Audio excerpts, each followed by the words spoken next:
എൻ്റെ പ്രിയപ്പെട്ടവരെ, നമ്മൾ എല്ലാ ചൊവ്വാഴ്ചയും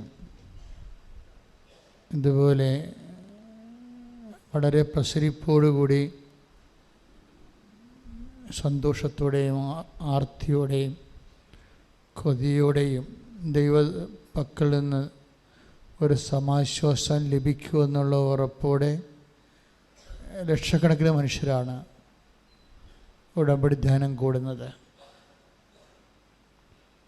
അപ്പോൾ ലക്ഷക്കണക്കിന് മനുഷ്യരുടെ ഒരു അഭയകൂടാരം പോലെയാണ് കൃപാസനം.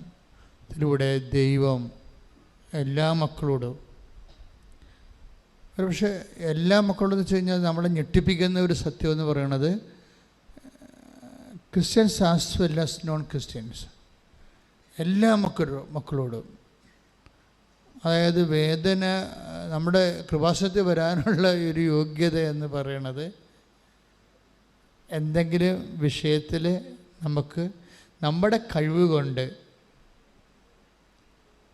അതിനൊരു പരിഹാരമില്ല, നമ്മൾ നിസ്സഹായരാണ് എന്ന് തോന്നുന്ന സമയത്താണ് മനുഷ്യർ കൃപാസനത്തിൽ വരണത്. അപ്പം അങ്ങനെ വരുന്നവർക്ക് ഉള്ള യോഗ്യത എന്ന് പറയുന്നത് അവരുടെ പ്രശ്നങ്ങളാണ് അവരുടെ യോഗ്യത. അവരുടെ പ്രശ്നമാണ് അവരുടെ യോഗ്യത. നമുക്ക് സാധാരണ രീതിയിൽ ഇതുപോലുള്ള ദൈവ സന്നിധാനങ്ങൾ വരുമ്പോൾ നമ്മുടെ പാപമൊക്കെ നമുക്ക് അയോഗ്യതയായിട്ട് പറയാം.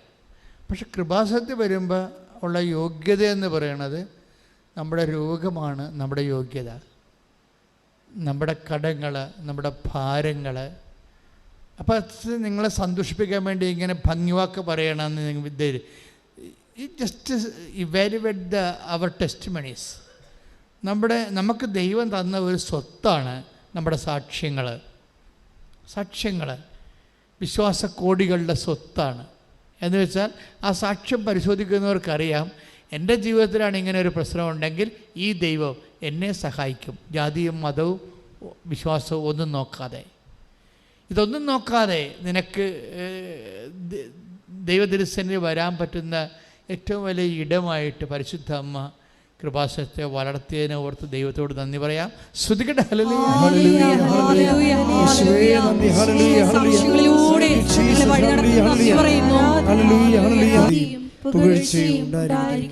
നിങ്ങൾ വിഷമിക്കാൻ എടുക്കുന്നതിനേക്കാൾ കൂടുതൽ സമയം നിങ്ങൾ വിശ്വസിക്കാൻ എടുക്കണം. അത് ഒരു ആധ്യാത്മിക ജീവിതത്തിൻ്റെ ഒരു സ്വഭാവമാണ്. മനുഷ്യൻ കൂടുതൽ സമയം വിഷമിക്കാനാണ് എടുക്കുന്നത്. ഈ വിഷമിക്കാൻ എടുക്കുന്ന വിഷയത്തേക്കാൾ ഇരട്ടിയോ 3 ഇരട്ടിയോ സമയം നിങ്ങൾ വിശ്വസിക്കാൻ എടുക്കണം. എൻ്റെ സഹോദരനൊന്ന് പ്രാർത്ഥിച്ച്, കർത്താവേ, ഞാൻ വിഷമിക്കാൻ വേണ്ടി ഓരോ വിഷയത്തെ ഓർത്തുകൊണ്ട് വിഷമിക്കാൻ വേണ്ടി എടുക്കുന്നതിനേക്കാൾ കൂടുതൽ സമയം അങ്ങയിൽ വിശ്വസിക്കാൻ വേണ്ടി പ്രത്യാശിക്കാൻ വേണ്ടി എന്നെ പഠിപ്പിക്കണമേ, പരിശീലിപ്പിക്കണമേ. ശ്രുതികട്ടെ ഹല്ലേലൂയ.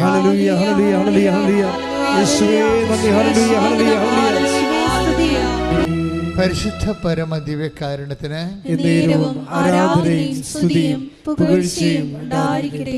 ഇത് ധ്യാനം രാവിലെ ആണ് സാധാരണ റെക്കോർഡ് ചെയ്യണത്.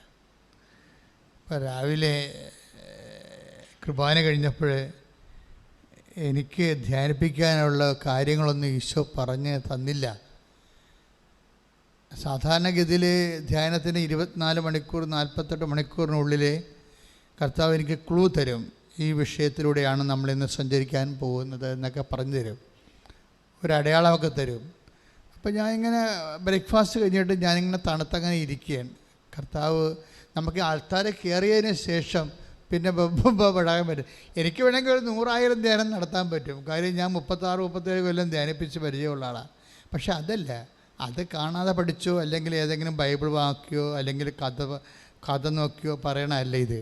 ഇത് ഡയറക്റ്റ് ജീസസ് സംസാരിക്കണം. തന്നെയല്ല, നേരത്തെ സംസാരിക്കാൻ പാടില്ല. അപ്പോൾ അത് കോപ്പി ഇടിയാവും. നേരത്തെ സംസാരിച്ച സമയങ്ങളില്ലേ എന്തുമാത്രം കാര്യങ്ങൾ ഈശോ ഉടമ്പടിയെക്കുറിച്ച് സംസാരിച്ചു. ധ്യാനത്തിൻ്റെ ഒരു റെവലേഷൻ എലമെൻ്റ് വരണവരെ ഞാൻ അസ്വസ്ഥനായിരിക്കും. ഒരു റെവലേഷൻ കണ്ടൻറ്റ് എന്നുവെച്ചാൽ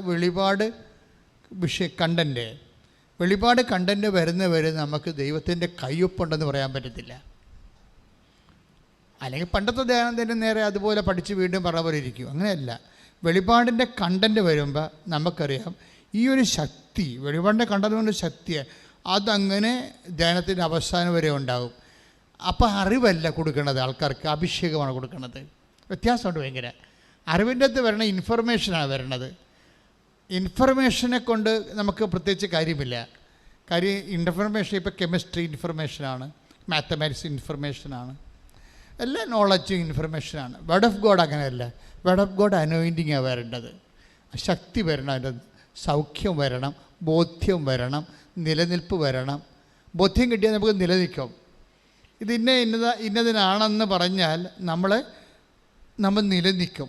പിന്നെ തന്നെയല്ല, നമ്മൾ ഇപ്പം നിനക്ക് ഒരു സിസ്റ്റം ഉണ്ടെന്ന് വിചാരിക്കുമോ. ഡോക്ടർ പറഞ്ഞു റിസൾട്ട് വന്നിട്ടില്ലെന്ന് വിചാരിച്ചോ. റിസൾട്ട് വന്നിട്ടില്ല, അപ്പം നീ പേടിച്ചിരിക്കുകയാണ് റിസൾട്ട് എന്താകുമോ എന്ന് ഞാൻ. പക്ഷേ കർത്താവ് എന്നാ ചെയ്തെന്ന് വെച്ച് കഴിഞ്ഞാൽ നിൻ്റെ ഭയം ഉൾപ്പെടെ വന്നിട്ടിങ്ങനെ അഭിഷേകം ചെയ്ത് കളയും.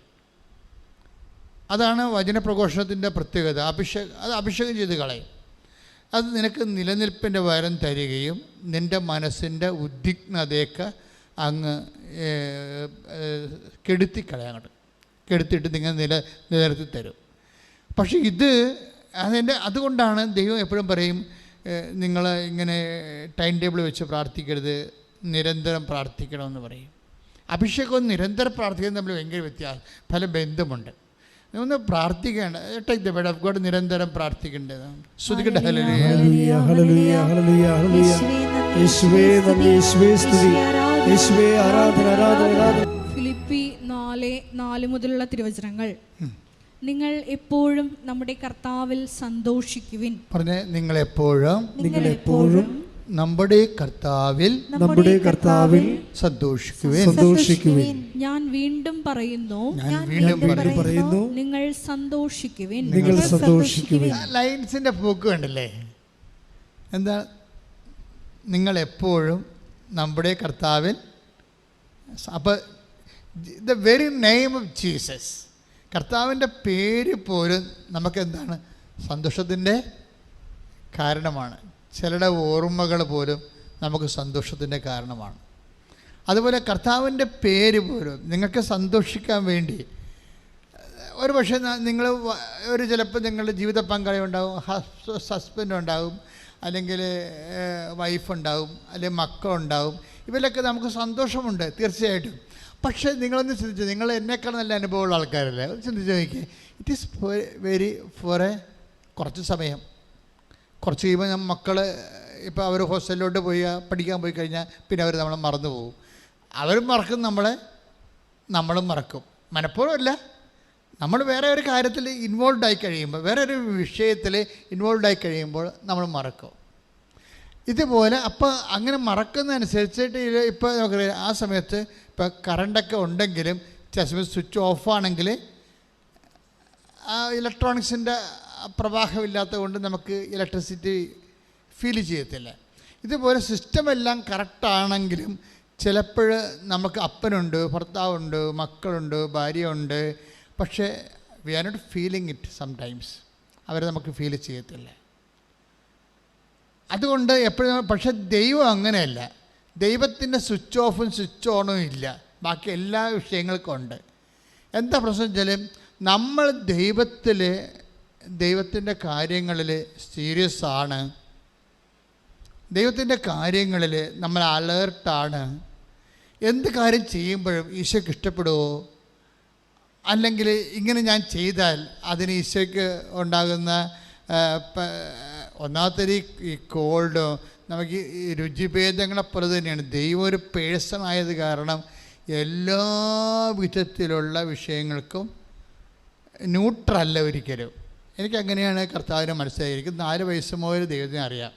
അപ്പോൾ ദൈവത്തിൻ്റെ സ്വഭാവം ന്യൂട്രല്ല, ഒരിക്കലും നെഗറ്റീവ് ആയിരിക്കത്തില്ല, എപ്പോഴും ഇങ്ങനെ പോസിറ്റീവ് ആയിരിക്കും. പക്ഷേ എല്ലാ വിഷയങ്ങളെക്കുറിച്ചും വളരെ ആൻസറബിളായിരിക്കും എല്ലാ വിഷയവും. അതുകൊണ്ടാണ് നീ നിൽക്കുന്ന ഞാൻ അറിയുന്നു, നീ കിടക്കുന്ന ഞാൻ അറിയുന്നു, നീ ഉറങ്ങുന്ന ഞാൻ അറിയുന്നു, എല്ലാ കാര്യങ്ങളും. അപ്പോൾ അവിടെ സ്വിച്ച് ഓഫ് ചെയ്യാൻ പറ്റത്തില്ല. ഇസ്രായേലിൻ്റെ ദൈവം മയങ്ങുകയില്ല. സങ്കീർത്തനം എടുത്ത് 21:4 ശ്രുതികട്ടെ. ഹല്ലേലൂയ ഹല്ലേലൂയ ഹല്ലേലൂയ യേശുവേ നന്ദി. ഹല്ലേലൂയ ഹല്ലേലൂയ ഹല്ലേലൂയ ഹല്ലേലൂയ ഹല്ലേലൂയ കൂടെ ഇരിപ്പാൻ. ആരാധന ആരാധന യേശുവേ ആരാധന.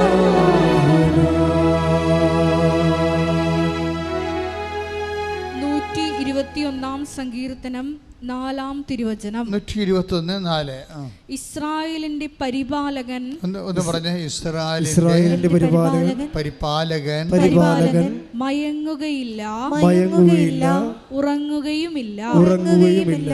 ഉറക്കവും മയക്കവും ഒക്കെ എല്ലാം ഒരുപോലെയാണല്ലേ. ഒരാൾ മയങ്ങിയിരിക്കണമെങ്കിലും ആൾ ഉറങ്ങിയിരിക്കണമെങ്കിൽ ഫലത്തിൽ ഉറക്കം തന്നെയാണ്. മനസ്സിലായില്ലേ? നമ്മൾ മയങ്ങിയിരുന്നാലും ഉറങ്ങിയിരുന്നാലും ഫലത്തിൽ ഉറക്കം തന്നെയാണ്. അതുകൊണ്ട് ഇന്ത്യൻ മീമാംസകളിലൊക്കെ ദൈവത്തിന് മീനാക്ഷി എന്നൊക്കെ വിളിക്കത്തില്ലേ? എന്താ മീനിൻ്റെ അക്ഷിയുള്ള ആൾ, കണ്ണിന് എന്താ മീനിന് കൺപോളയില്ലല്ലോ, അതിങ്ങനെ എപ്പോഴും തുറന്നിരിക്കുക അല്ലേ, എല്ലാം തുറന്നിരിക്കുക. അതുകൊണ്ടാണ് മീനിൻ്റെ കണ്ണ് എന്നുവെച്ചാൽ കൺപോളയില്ലാത്ത ആൾ, എപ്പോഴും എല്ലാം കണ്ടുകൊണ്ടിരിക്കുന്ന ആൾ, ഉറങ്ങാത്ത ആൾ, മയങ്ങാത്ത ആൾ. അതിൻ്റെ അങ്ങനെ പറയാന്ന് വെച്ച് കഴിഞ്ഞാൽ അതിന് ഇസ്രായേൽ പറഞ്ഞിരിക്കുന്നത് ഇസ്രായേലിൻ്റെ പരിപാലകൻ എന്നാണ് പറയണത്. അപ്പോൾ ഇസ്രായേൽ എന്ന് പറഞ്ഞാൽ ആരാണ്? വിശ്വസിക്കുന്ന ആരും ഇസ്രായേലിനാണ്. ആരാണ് വിശ്വസിക്കണത് അവൻ ഇസ്രായേലിൻ്റെ അർത്ഥം എന്താണ്? The chosen. അതാണ് ദ ചോസൺ, തിരഞ്ഞെടുക്കപ്പെട്ട ആൾ. ദൈവത്താൽ ആർക്കാണ് വിശ്വാസമുള്ളത് അവൻ തിരഞ്ഞെടുക്കപ്പെട്ട ആളാണ്. അവനോ ഇസ്രായേലായി. ആർക്കാണ് വിശ്വാസം ദൈവത്തിലുള്ളത്? ഹിസ് ചോസൺ, തിരഞ്ഞെടുക്കപ്പെട്ട ആളായി, ഇസ്രായേലായി. അവൻ്റെ ദൈവത്തിൻ്റെ സ്വഭാവം എന്താണ്? ഉറക്കമില്ല. എന്തിനാണ് ഉറക്കമില്ലാതിരിക്കണത്? പരിപാലകനാണ്. നിന്നെ പ്രൊട്ടക്റ്റ് ചെയ്യാൻ വേണ്ടിയാണ്. പ്രൊട്ടക്ഷൻ, ഈ പരിപാലനമെന്ന് പറഞ്ഞു കഴിഞ്ഞാൽ ഒരു വല്ലാത്ത പരിപാലനമാണ്. ഇല്ല, അതായത് ഈ പരിപാലന തന്നെയാണ് നമ്മൾക്ക് ഇപ്പം സങ്കീർത്തനം 121:4 നമുക്ക് കിട്ടിയത് അല്ലേ? ഈ ഒന്ന് പറഞ്ഞ ഇസ്രായേലിന്റെ പരിപാലകൻ ഉറങ്ങുകയില്ല മയങ്ങുകയില്ല. അപ്പോഴ് ഉറങ്ങാത്ത മയങ്ങാത്ത ദൈവം എന്ന് പറഞ്ഞാൽ നിന്നെ പരിപാലിക്കുന്ന ദൈവം എന്നതിൻ്റെ അർത്ഥം. പരിപാലിക്കുക. എന്തിനാണ് ഉറങ്ങാതിരിക്കണത്, എന്തിനാണ് മയങ്ങാതിരിക്കണത്? നമ്മളെ പരിപാലിക്കുക. ഇത് മനുഷ്യന്മാർ അവരുടെ ജീവിതത്തിൽ അനുഭവിച്ച അനുഭവത്തിൽ നിന്നാണ് ഈ സങ്കീർത്തനമൊക്കെ എഴുതി വെക്കണതേ. ദൈവത്തോട് ഏറ്റവും അടുത്ത് ജീവിക്കുന്ന ആൾക്കാരുടെ ഉള്ളിൽ സങ്കീർത്തനം അറിയാതെ തന്നെ വന്നോളൂ. എല്ലാവർക്കും ഇപ്പോൾ ചിലർ ദൈവത്തിന് ആനന്ദം കൊണ്ട് കരയും, അതും ഒരു സങ്കീർത്തനമാണ്. പാടണമെന്ന് നിർബന്ധമില്ല. ദൈവത്തെക്കുറിച്ച് ഓർക്കുമ്പോൾ തന്നെ നിശ്വാസങ്ങൾ വരും. കാര്യം ദൈവം ഓരോ കാര്യത്തിലും ഇപ്പം തന്നെ നമ്മളിപ്പോൾ ഇന്ന് നടന്നൊരു സ്ഫോടനം ഇല്ലേ, സ്ഫോടനം. അപ്പം ഈ സ്ഫോടനം ശരിക്കും പറഞ്ഞാൽ വെള്ളിയാഴ്ചയാണ് നടക്കണമെന്നുണ്ടെങ്കിൽ, ഇന്ന് കളമശ്ശേരി നടന്ന സ്ഫോടനം വെള്ളിയാഴ്ച നടക്കണമെന്നുണ്ടെങ്കിൽ നമ്മളുടെ ഈ ലക്ഷങ്ങൾ പങ്കെടുത്തുന്ന റാലി നടക്കുക ഇല്ല. അല്ലാതെ തന്നെ ഇന്ന് പോലീസോടെ വന്നു സെക്യൂരിറ്റി ചെക്ക് ചെയ്യണമെന്ന് പറഞ്ഞു. പോലീസ് നമ്മളോട് വളരെയേറെ സഹകരിച്ചു ആണല്ലോ ഇതെല്ലാം നടക്കും. 10-60 പോലീസ് ഉണ്ടായിരുന്നു ഇന്നലെ ഫീൽഡിൽ, നമ്മളുടെ സെക്യൂരിറ്റി കൂടാതെ തന്നെ. അപ്പം എങ്കിലും ഇങ്ങനെ ഒരു ഇഷ്യൂ കേട്ടപ്പോൾ ഇവിടെ സേഫാണോന്ന് അറിയാൻ വേണ്ടി അപ്പം തന്നെ പോലീസ് വന്നു. അപ്പം ഞാൻ തിരക്കൊന്ന് ഒഴിയട്ടെന്ന് വിചാരിച്ചുകൊണ്ട് ധ്യാനവും രാവിലെ ഷിഫ്റ്റ് ചെയ്തു. തിരക്കൊന്ന് ഒഴിയട്ടെ, നല്ല തിരക്കായിരുന്നു രാവിലെ. ആ സമയത്തൊരു രസമുണ്ടായി. എന്ന് വെച്ച് കഴിഞ്ഞാൽ എൻ്റെ പ്രശ്നം അത് മാത്രമല്ല, എൻ്റെ പ്രശ്നം കർത്താവ് എന്നോട് സംസാരിച്ചിട്ടില്ലായിരുന്നു. ധ്യാനം ഷിഫ്റ്റ് ചെയ്യാൻ കാരണം, പ്രധാനപ്പെട്ട കാരണം അതാണ്, കർത്താവ് സംസാരിച്ചിട്ടില്ല. അപ്പോൾ ഞാനും ക്ലിൻ്റൻ അച്ഛനും അസിസ്റ്റൻ്റ് അച്ഛനും ജോമോളും കൂടി എൻ്റെ മുറിയിരിക്കുകയാണ്. അപ്പോൾ ഞാൻ പറഞ്ഞു, നിങ്ങൾക്കറിയാമല്ലോ സത്യം, ഞാനെന്താ ധ്യാനം മാറ്റി വെച്ചതെന്ന്. കർത്താവ് ഇതുവരെ സംസാരിച്ചിട്ടില്ല. അപ്പം ഞാനങ്ങനെ മൂടൗട്ടോടെ അങ്ങനെ ഇരിക്കുകയാണ്. ഒരു 10 മുക്കരായപ്പോൾ 11 മണിയായി, ധ്യാനത്തിന് കേട്ട സമയമായി. പക്ഷേ ഈശോ ഒന്നും മിണ്ടണില്ല. പെട്ടെന്ന് മനസ്സിൽ ഈശോ 17 എന്നും പറഞ്ഞൊരു നമ്പർ കാണിച്ചു. 17. അപ്പോൾ എനിക്ക് മനസ്സിലായി കർത്താവ് റെസ്പോണ്ടിങ് ആയിട്ടുണ്ടെന്ന് തോന്നി. അപ്പോൾ ഞാൻ ജോമോള് പറഞ്ഞ്, just take the Bible and just open at a glance എന്ന് പറഞ്ഞു. അപ്പോൾ ജോമോള് ബൈബിൾ എടുത്ത് വിശ്വാസപ്രമാണം ചെയ്തിട്ട് പെട്ടെന്ന് ഓപ്പൺ ചെയ്ത് നമ്മൾ റീഡ് ഇറ്റ് പറഞ്ഞു. അപ്പോൾ 8:17 ഞാൻ പറഞ്ഞ 17 ഏതാ അതിനകത്ത് ആ 2 പേജ് ഓപ്പൺ ചെയ്യുമ്പോൾ 2 പേജിൽ 17 എവിടെയുള്ളത് നോക്കാൻ പറഞ്ഞു. കർത്താവ് കാണിച്ച 17 ആണല്ലോ. അപ്പോൾ നോക്കിയപ്പോൾ 8:17 ഉള്ളത്. യോഹന്നാൻ്റെ 8:17. Take the word of God. ശ്രദ്ധിക്കട്ടെ. ഹല്ലേലൂയ. യോഹന്നാൻ 8:17. യോഹന്നാൻ 8:17 കർത്താവ് പറഞ്ഞ വചനം. 2 പേരുടെ സാക്ഷ്യം സത്യമാണെന്ന് നിങ്ങളുടെ നിയമത്തിൽ തന്നെ എഴുതിയിട്ടുണ്ടല്ലോ. വചനത്തിൽ എഴുതിയിട്ടുണ്ട്. നിയമം എന്ന് വെച്ചാൽ വചനം എന്നതിൻ്റെ അർത്ഥം. നിയമത്തിൽ എഴുതിയിട്ടുണ്ടല്ലോ. എന്താണ് എഴുതിയിരിക്കുന്നത്? വചനത്തിൽ എഴുതിയിട്ടുണ്ട്. എന്താണ് എഴുതിയിരിക്കുന്നത്? 2 പേരുടെ സാക്ഷ്യം സത്യമാണ്. അപ്പോൾ ഒരു വിഷയത്തെക്കുറിച്ച് 2 പേര് പറഞ്ഞാൽ അത് സത്യമാണ്, ദൈവിക കാര്യങ്ങളാണ്. അപ്പോഴെനിക്ക് മനസ്സിലായി ഈ 2 പേര് കൂടുതൽ പറഞ്ഞിരിക്കുന്ന കാര്യം എന്താണ്, ഈശോ എന്താ ഉദ്ദേശിക്കുക മനസ്സിലായി. 2 കൃപാസനത്തിൽ അൾത്താരയിൽ സാക്ഷ്യത്തെക്കുറിച്ചല്ലേ പറയണത്. എന്താ പറഞ്ഞത്? 2 പേരിൽ വായിച്ചു. 2 പേരുടെ സാക്ഷ്യം സത്യമാണെന്ന് നിങ്ങളുടെ നിയമത്തിൽ തന്നെ എഴുതിയിട്ടുണ്ടല്ലോ. അപ്പോൾ സാക്ഷ്യത്തെക്കുറിച്ചാണ് ഈശോ പറയണത്. അച്ഛൻ്റെ പ്രസംഗത്തെക്കുറിച്ചല്ല. ഇപ്പം സാക്ഷ്യത്തെക്കുറിച്ചാണ് പറയുന്നത്. അത് 2 പേരും ഒരേ സാക്ഷ്യം പറഞ്ഞാൽ അത് സത്യമാണെന്നാണ് ഈശോ പറയുന്നത്. അപ്പോൾ എനിക്ക് മനസ്സിലായി ഈശോ ഉദ്ദേശിക്കുന്നത് സാക്ഷ്യത്തെക്കുറിച്ച് പ്രസംഗിക്കാനാണെന്ന് മനസ്സിലായി. അപ്പോഴെന്താണ് പ്രസംഗിക്കേണ്ടത്? 2 പേരുടെ സാക്ഷ്യം. എന്നുവെച്ചാൽ 2 ആൾക്കാർ എപ്പോഴെങ്കിലുമൊക്കെ 2 3 2 കൂടുതലോ എപ്പോഴെങ്കിലും ഒരേ കാര്യം തന്നെ സാക്ഷ്യപ്പെടുത്തിയാൽ അത് വേദപുസ്തക പ്രകാരം അത് സത്യമായ കാര്യമായിട്ട് നമ്മൾ മനസ്സിലാക്കണമെന്ന്. അപ്പോൾ ഞാൻ നോക്കിയിട്ട് 2 പേരുടെ സാക്ഷ്യം ഇത് ഇങ്ങനെ 2 അല്ല, ഒരു വിഷയത്തെക്കുറിച്ച് ഒരു 10-20 പേര് ഈ 2-3 മാസത്തിന് പറഞ്ഞ ഒരേ സബ്ജക്റ്റ് ഉണ്ട്. അപ്പോൾ എനിക്കത് പിടിമിട്ട് ഈശോ എന്താണ് എങ്ങോട്ടാണ് ഈശോ പോകണമെന്ന് എനിക്ക് മനസ്സിലായി. അതായത് ഇവിടെ നടന്ന സാക്ഷ്യങ്ങളിൽ, കൃപാസന ഉടമ്പടി സാക്ഷ്യങ്ങളിൽ റെക്കറി ചെയ്ത് വരുന്ന സബ്ജക്റ്റ് എന്താണ് എന്നെനിക്ക് മനസ്സിലായി. മനസ്സിലാകാൻ കാരണം ഇന്നലെ ഇവിടെയൊക്കെ വല്ലാത്തൊരു ഡിസ്കഷൻ നടന്നുകൊണ്ടിരിക്കുകയായിരുന്നു. കാര്യം ഇന്നലെ കോഴിക്കോട് പിതാവിൻ്റെ നമ്മുടെ റാലിയുടെ അവസാനം ആദ്യത്തിൽ കുർബാന അർപ്പിച്ചത് ചക്കാലക്കൽ തിരുമേനിയാണ്, വർഗീസ് ചക്കാലക്കൽ തിരുമേനി. അപ്പോൾ ഇതിൻ്റെ ഈ ഉടമ്പടിയുടെ ടച്ചിങ് ഞങ്ങളുടെ ആലപ്പുഴ പിതാവിന് കൊടുത്തതുപോലെ തന്നെ ദൈവം ചക്കാലക്കൽ പിതാവിന് അതുപോലെ തന്നെ ഉള്ള വെളിപാട് കൊടുത്തിട്ടുണ്ട് ഉടമ്പടിയെക്കുറിച്ച്. കാര്യം പുസ്തകം എഴുതിയപ്പോൾ അദ്ദേഹമാണ് അതിൻ്റെ അകത്ത് കൺകറൻസ് ചെയ്തിരിക്കുന്നത്. അതിൻ്റെ ദൈവശാസ്ത്ര കാര്യം അന്ന് അദ്ദേഹത്തിനായിരുന്നു സഭയിൽ അധികാരം, പവറല്ല, ഇതൊക്കെ അതായത് തിയോളജിക്കൽ കമ്മീഷനായിരുന്നു. KCB കേരള സഭയുടെ ദൈവശാസ്ത്ര കമ്മീഷൻ്റെ ചെയർമാനായിരുന്നു. ഞങ്ങൾക്കത് അറിയത്തില്ലായിരുന്നു.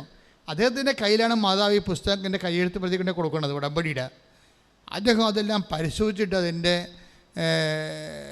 ദൈവശാസ്ത്രപരമായ രീതിയിൽ അതിനെല്ലാം വിശ്വസിച്ച് അതിൻ്റെ തെറ്റുണ്ടോ എന്ന് നോക്കി. കാര്യം ദൈവം നമുക്കങ്ങനെ ആർക്കും കയറി എന്തും പഠിപ്പിക്കാൻ പറ്റത്തില്ലേ. അതിന് ദൈവവചനത്തോട് ബന്ധമുണ്ടാകണം, വചനപരമായിരിക്കണം. സഭയുടെ നിയമങ്ങളുണ്ട്. കാറ്റഗിസം കാത്തലിക് ചർച്ചുണ്ട്, അത് വലിയ പുസ്തകമാണ്. പിന്നെ വത്തിക്കാൻ സുനദോസിൻ്റെ ഡയറക്ടറി ഉണ്ട്, സുനദോസിൻ്റെ ഡോക്യുമെൻറ്റ്സ് ഉണ്ട്. ഇങ്ങനെ പിന്നെ ജെറോം ബിബ്ലിക്കൽ കമൻട്രി ഉണ്ട്. ഇതെല്ലാം വലിയ 10,000-30,000 പേജുകളുള്ള വലിയ പുസ്തകങ്ങളാണ്.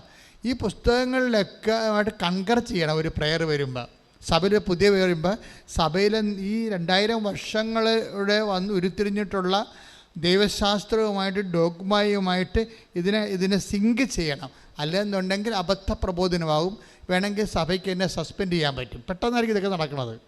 അപ്പോൾ എനിക്കതിനെക്കുറിച്ച് പേടിയുണ്ടായിരുന്നു. ഇങ്ങനെ കർത്താവ് നമുക്ക് ഉടമ്പടിയെ തന്നെങ്കിലും അതിൻ്റെ ദൈവശാസ്ത്രവും കാത്തലിക് കാറ്റക്കിസവും അതിൻ്റെ വത്തിക്കാൻ ഡോക്യുമെൻറ്റും എല്ലാം ക്ലിയർ ചെയ്യാൻ വേണ്ടി മാതാവ് ഈ പിതാവിനെ ഇവിടെ കൊണ്ടുവന്ന് കൈയെഴുത്ത് പ്രതിമ മേടിച്ചുകൊണ്ട് പോയി.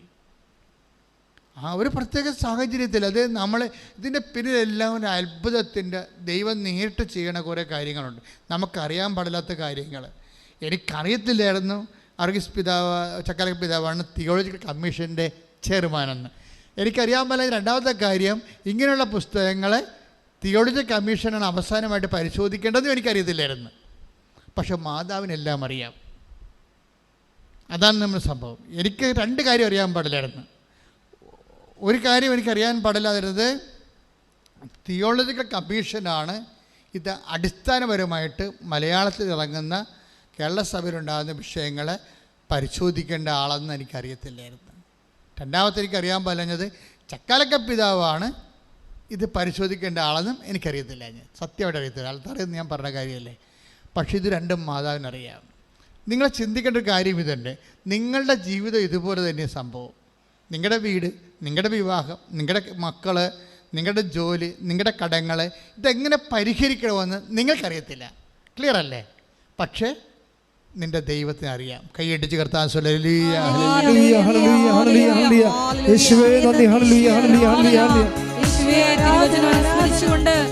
പ്രാർത്ഥിക്കുന്നു. എന്ത് ചെയ്യണമെന്ന്